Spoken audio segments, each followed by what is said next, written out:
শুভ মকর সংক্রান্তি বন্ধুরা। আজকে মকর সংক্রান্তি, তোমাদের অনেক অনেক শুভেচ্ছা ভালোবাসা জানাই। তোমাদের সবার বাড়িতে আজকে খুব পিঠে, নানা রকমের আর কি পিঠে তৈরি হয়েছে। তা আমি বেশি কিছু করবো না, দেখো চালের গুঁড়ো করলাম, তবে চালের গুঁড়োটা আজকে লাগবে না, অন্য একদিন করবো। মিক্সির কাজটা একবারই মিটিয়ে নিতে চাইছি, তাই জন্য চালের গুঁড়ো করলাম। আর ওখানে নারকেলের দেখো ছাই করবো, তো ওটাও মিক্সিতে একটু গুঁড়ো করবো, মানে গুঁড়ো না পেস্টের মতন আর কি, সেটাও করে নেবো। দেখো এটা হয়ে গেছে, ছাই করবো।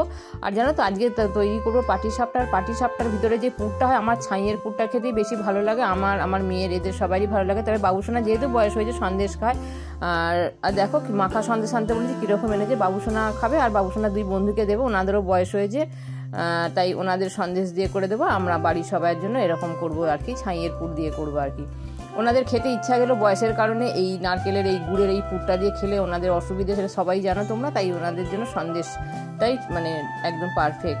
দেখো আমি করে নিচ্ছি, একটু পরেই কিন্তু রাঁধুনি চেঞ্জ হয়ে যাবে, তোমরা দেখতে পাবে রাঁধুনিকে, তোমরা জানো এরপরে রাঁধুনি আসছে। এই দেখো রাঁধুনি কিন্তু চেঞ্জ হয়ে গেল। রাঁধুনি মাঝে মাঝে যখনই পড়তে ভালো লাগে না, রান্নাঘরে এসে উকি মারে যে এটা করবো সেটা করবো। তা দেখো প্রথম কিন্তু ফার্স্ট টাইম করলো, যথেষ্টই কিন্তু সুন্দর করেছে, দেখাতে একদম রাউন্ড এবং পাতলাও হয়েছিল।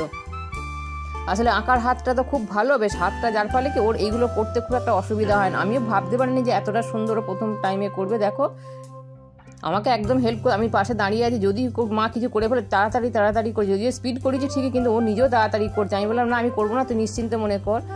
মোড়াটা হয়তো ঠিকঠাক সেইভাবে হয় না, কিন্তু যথেষ্টই ভালো করেছে প্রথম টাইমে, কি বলো তোমরা, তাই না? তা দেখো আমার এদিকে পিঠে হচ্ছে, এখনও প্রায় শেষের দিকেই, আমার এর মেয়েকে শেষের কটাই করতে দিয়েছি।